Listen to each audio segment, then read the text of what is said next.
నమస్తే, welcome to our channel. నేను సౌజన్య. Rajahmundry MP స్థానం నుంచి పోటీ చేయడానికి ఉత్సాహం చూపిస్తున్నారు పురంధేశ్వరి. ఆవిడే కాకుండా బీజేపీ సీనియర్ నాయకులైనటువంటి సోము వీర్రాజు గారు కూడా అక్కడి నుంచి పోటీ చేయడానికి ఉత్సాహం చూపిస్తున్నారు. కానీ దాని వెనకాల జగన్మోహన్ రెడ్డి స్కెచ్ ఉందని చెప్పేసి కొంతమంది భావిస్తూ ఉన్నారు.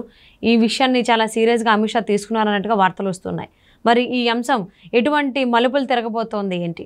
ఈ అంశానికి సంబంధించి మనతో మాట్లాడడానికి, వారి విశ్లేషణని మనతో పంచుకోవడానికి ఈరోజు మనతో పాటు ఉన్నారు సీనియర్ పొలిటికల్ అనలిస్ట్ అంకమరావు గారు ఉన్నారు. వారితో మాట్లాడదాం.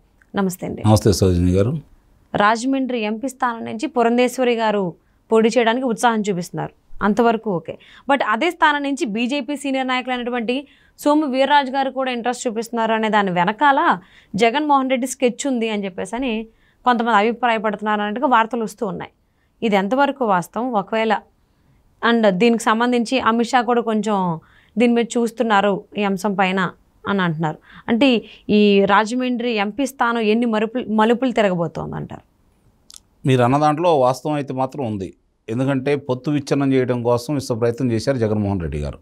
అందుట్లో ఎలాంటి సందేహం కూడా లేదు. జగన్మోహన్ రెడ్డి గారికి సహకరించిన వాళ్ళలో సోము వీర్రాజు గారు ఉన్నారు, జీవీఎల్ నరసింహారావు గారు ఉన్నారు, అలాగే విష్ణువర్ధన్ రెడ్డి గారు ఉన్నారు, కొంతమంది పెద్దలు కూడా ఉన్నారు. దాన్ని ఒక పురంధేశ్వరి గారే కాకుండా అట్లానే రఘురామకృష్ణరాజు గారికి కూడా సీటు లేకుండా చేయాలని చెప్పి ప్రయత్నం చేస్తూ ఉన్నారు. ఇది ఏంటంటే ఇక్కడ జగన్మోహన్ రెడ్డి గారే గెలవాలని వాళ్ళు కోరుకుంటున్నారు కాబట్టి పొత్తును విచ్ఛిన్నం చేయాలని చెప్పిన వాళ్ళ ప్రయత్నంలో భాగం. సహజంగా ఎలా ఉంటుందంటే పొత్తుల్లో భాగంగా అధిష్టానం ఎవరి ఇష్టానికి వాళ్ళకి, అంటే ఏ పార్టీ వాళ్ళైనా సరే వాళ్ళకి అనుకూలమైన వాళ్ళకి ఇవ్వాలని ప్రయత్నం చేస్తారు. అందుట్లో తప్పు కూడా లేదు. కానీ కొందరు వ్యక్తుల వల్ల పార్టీకే నష్టం కాకుండా రాష్ట్రానికి కూడా నష్టం జరగబోతుంది. అట్లా పురంధేశ్వరి గారు ఇప్పుడు ప్రస్తుతానికి రాష్ట్ర అధ్యక్షురాలుగా ఉన్నారు. గతంలో శాసనమండలి సభ్యుడిగా పనిచేశారు సోము వీర్రాజు గారు. తర్వాత రాష్ట్ర అధ్యక్షులు అయ్యారు. అధ్యక్షుడు అయిన తర్వాత ఆయన వ్యవహార శైలి ఎలా ఉంది అనేది చాలా స్పష్టంగా తెలుసు. ఆయన జగన్మోహన్ రెడ్డి గారి గురించి కంటే కూడా, అధికారంలో జగన్మోహన్ రెడ్డి గారి గురించి కంటే కూడా చంద్రబాబు నాయుడు గారిని విమర్శించడానికి ఎక్కువ సమయం కేటాయించాడు. వాళ్ళకి తెలుగుదేశం పార్టీ అధికారంలో రావడం సుతారమో ఇష్టం లేదు వాళ్ళకి.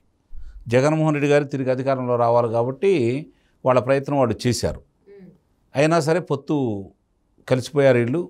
దాంట్లో పవన్ కళ్యాణ్ గారి పాత్ర మరోలేంది. ముగ్గురు కలిసి పోటీ చేయాలని ఆయన కోరుకున్నాడు. మరి పెద్దల్ని ఒప్పించారు. జరుగుతుంది, కార్యక్రమాలు జరుగుతూ ఉన్నాయి. సజావుగా సాగే దాంట్లో కావాలని ఇన్ని రోజులు కూడా, అంటే వాళ్ళ కోసమే వీళ్ళు లోక్సభ సభ్యులు ఇంకా ప్రకటించలేదని భావిస్తున్నారు అందరూ కూడా. ఎందుకంటే వాళ్ళు శాసన సభ్యులు కూడా ఇంకా కొంతమందిని, వాళ్ళకి ఇచ్చిన 10 మందిని ప్రకటించాలి, 6 లోక్సభ్యుల్ని ప్రకటించాలి. ఇంకా ప్రకటించకుండా వాళ్ళు మేనమేషాలు లెక్క పెడుతున్నందువల్ల వీళ్ళకి ఇబ్బందిగానే ఉంది. అంటే కావాలని ఇబ్బందులు సృష్టించడానికి వీళ్ళు ఈ ప్రయత్నం చేస్తున్నారు. వాళ్ళకు ఉన్నటువంటి, అంటే జగన్మోహన్ రెడ్డి గారితో వాళ్ళకు ఉన్నటువంటి సాన్నిహిత్యం, జగన్మోహన్ రెడ్డి గారికి వాళ్ళు చేయాల్సిన కార్యక్రమాలన్నీ కూడా బాగా చేస్తున్నారని, వీళ్ళ కోసం జగన్మోహన్ రెడ్డి గారు కూడా తన వంతు ప్రయత్నాలు చేస్తున్నారని. ఇప్పుడు గనక నిస్సందేహంగా రాజమండ్రి స్థానంలో గనక పురంధేశ్వరి గారిని కాదని సోము వీర్రాజు గారు కనుక పోటీకి అధిష్టానం మొగ్గు చూపితే నిస్సందేహం కూడా ఇప్పుడు కూడా జగన్మోహన్ రెడ్డి గారి కోసమే వాళ్ళు ప్రయత్నం చేస్తున్నారు. మైత్రి అనేది తాత్కాలికమే, అంటే నమ్మించడం కోసం చేస్తున్నారు. వాళ్ళు మైత్రి, అసలైన మైత్రి జగన్మోహన్ రెడ్డి గారిది అనేది మాత్రం స్పష్టం అయిపోతుంది. ఓకే, అంటే బీజేపీ నుంచి రాజమండ్రి బరిలోకి ఎవరైతే ఎంపీ స్థానం దిగుతున్నారో దాన్ని బట్టి మనం బేరేజ్ వేసుకోవచ్చు అంటారా? నిస్సందేహంగా సోము వీర్రాజు గారు కనుక ఇస్తే అసలు అక్కడే కాదు, ఎక్కడికైనా సరే ఆయనకి శాసనసభ్యుడిగా అయినా సరే ఆయన కనుక అవకాశం ఇస్తే మాత్రం జగన్మోహన్ రెడ్డి గారి ప్రభావం ఉన్నట్టే. సోము వీర్రాజు గారు కావచ్చు, లేదంటే జీవీఎల్ నరసింహారావు గారు కావచ్చు, రెడ్డి గారు కావచ్చు, ఎవరికి వీళ్ళ ముగ్గురులో ఎవరికి ఇచ్చినా సరే నిస్సందేహంగా కూడా జగన్మోహన్ రెడ్డి గారి ప్రభావం ఉందనే చూపించాలి. అంటే మరి పురంధేశ్వరి గారు ఉత్సాహం చూపించడం okay, that's fine. But Somu Veerraju గారు వెనకైతే జగన్మోహన్ రెడ్డి ఉన్నట్టు ఏదైతే ఈ అంశం ఉందో అది అమిత్ షా గారి దాకా వెళ్ళింది, లీక్ అయింది. సో దానిపైన అమిత్ షా అలాగే మోదీ ఇద్దరు కూడా ఫోకస్ చేశారు అన్నట్టుగా కూడా వార్తలు వస్తున్నాయి. ఫోకస్ చేస్తే ప్రకటించాలిగా. అంత ఆలోచన చేస్తే వాళ్ళు పిలిచి ఏంటిది ఏందని ప్రకటించాలి కదా. నిజంగా వాళ్ళు ప్రకటిస్తే మాత్రం వాళ్ళు దీని గురించి తీవ్రంగా ఆలోచిస్తున్నారని మనం భావించాలి. ఎందుకు లేట్ అవుతుంది, ఎందుకు ఆలస్యం అవుతుంది, ఏమిటి దానివల్ల అన్నీ ప్రకటించుకుంటూ వస్తున్నారు కదా. తెలంగాణలో కూడా ప్రకటించారు. ఇక్కడ వచ్చిన ఇబ్బంది ఏంటి? ఇది కదా ఇప్పుడు ప్రజలకు తెలుస్తున్నమాట. ఇప్పుడు వాళ్ళకి ఇచ్చిన 6 స్థానాల్లో ఎవరెవరు అభ్యర్థులు అని చెప్పని పేర్లు కూడా బయటకు వచ్చినాయి. ఇప్పుడు ఇంకా తర్జన భర్జనలు ఎందుకు పడుతున్నారు? వాళ్ళు ప్రకటించిన 6 కూడా మన సామాన్య వ్యక్తులేం కాదు కదా. మరి అయినా కూడా ఎందుకు ఇంత తర్జన భర్జనలు పడుతున్నారు? ఇది కూడా ఆలోచిస్తున్నారు ప్రజలు. అంటే ఇప్పుడు ఎంపీ బరి నుంచి అటు పురంధేశ్వరి లేటు ఇటు సోము వీర్రాజు గారు కాకుండా ఇంకెవరినైనా నిలబెట్టేటువంటి అవకాశం ఉందా బీజేపీ పెద్దలు? సందేహంగా లేదు.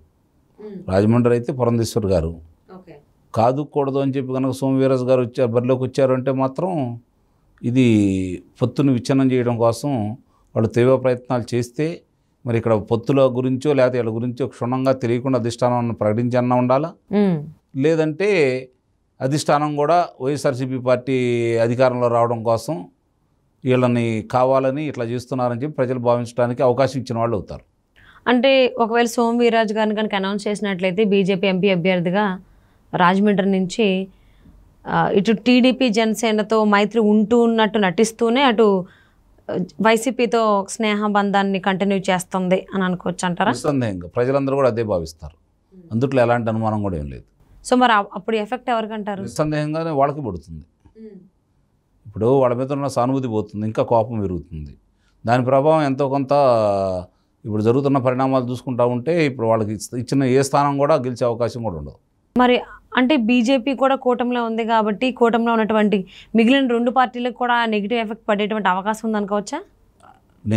మిగిలిన వాళ్ళ మీద ప్రభావం పెద్దగా ఉండలేకపోయినా కూడా వాళ్ళు ఎవరైతే పోటీ చేయబోతున్నారో వాళ్ళందరి మీద కూడా ఆ ప్రభావం ఉంటుంది. ఇప్పుడు నేను చెప్పిన పేర్లు కనుక ప్రకటిస్తే వాళ్ళు మాత్రం ఎట్టి పరిస్థితుల్లో గెలిచే అవకాశం లేదు. దానివల్ల రేపు పొద్దున్న రాష్ట్ర ప్రయోజనాలను దృష్టిలో పెట్టుకుని మా వాళ్ళని ఓడించారని చెప్పిన వాళ్ళు చెప్పుకోవడం కోసం ఇంకా చంద్రబాబు నాయుడు గారి మీద ఉన్న గతంలో తెలుగుదేశం పార్టీ మీద ఉన్న కోపాన్ని తిరిగి మళ్ళీ కొనసాగించే అవకాశం వాళ్ళకు ఉంటుందని చెప్పని భావిస్తున్నాం. ఓకే, అంటే ఒకవేళ రాజమండ్రి ఎంపీగా పురంధేశ్వరి కనుక గెలిస్తే జగన్మోహన్ రెడ్డికి అనుకూలంగా ఏమీ పనులు జరగవు కాబట్టి సోము వీర్రాజు గారిని దింపేటువంటి ప్రయత్నం చేస్తున్నారా జగన్మోహన్ రెడ్డి? మళ్ళీ ఆమె గెలిస్తే కేంద్ర మంత్రి పదవి ఆమెకు వచ్చింది. మరి మాట ఎటు వినదు, ఇతను మాట ఎటు వినదు. ఆమె కూడా దీన్ని కనుక ఇప్పుడు జరుగుతున్నటువంటి కుంభకోణాలన్నిటి కూడా ఆమె కేంద్ర మంత్రిగా ఉండి ఆమె కూడా ప్రస్తావించి ఆమె కూడా దీని గురించి తీవ్రంగా ఆలోచిస్తే ఇంకా ఎక్కువ ఇబ్బందులు చెప్పుకోవడానికి ఎవరు ఉండరు కదా రేపు పొద్దున కాపాడటానికి. ఇప్పటి వరకు ఈయన తరపున రాయబారం చాలామంది చేస్తున్నారు, కొనసాగుతూ ఉంది. ఎందుకు చేస్తున్నారు ఏంటనేది వాళ్ళే చెప్పుకోవాలి, మనం చెప్పాల్సిన అవసరం లేదు. ప్రజలందరూ కూడా తెలుసు ఆర్థికపరమైన లాభాలా లేకపోతే రాజకీయ లాభాలు అనేది 2 ఉన్నాయని చెప్పని ప్రజలందరూ భావిస్తున్నారు. అదే ఆలోచనతో రేపు పొద్దున కూడా కనుక సోము వీర్రాజు గారికి ఇస్తే ప్రజలందరూ అనుకునేది నిజమే అవుతుంది. అంటే ఒకవేళ సోము వీర్రాజు గారికి రాజమండ్రి ఎంపీ స్థానం కాకుండా ఇంకెక్కడైనా కనుక ఎంపీ స్థానం ఇచ్చారనుకోండి, అప్పుడు కూడా జగన్మోహన్ రెడ్డికి అనుకూలంగా పనులు జరిగేటువంటి అవకాశం ఉంటాయా? అతను వచ్చాడు అంటేనే, అతను లోక్సభ సభ్యుడిగా అతని పేరు పరిశీలించారు అంటేనే దాన్ని మాత్రం కుట్రకోణంగానే భావించారు. ఓకే, సో మరి రాజమండ్రి ఎంపీ బరిలోంచి పురంధేశ్వరిని దింపుతారా లేకపోతే సోము వీర్రాజు గారిని దింపుతారా చూద్దామండి బీజేపీ పెద్దలు. And thank you so much for spending your valuable time with us, Ankamma Rao.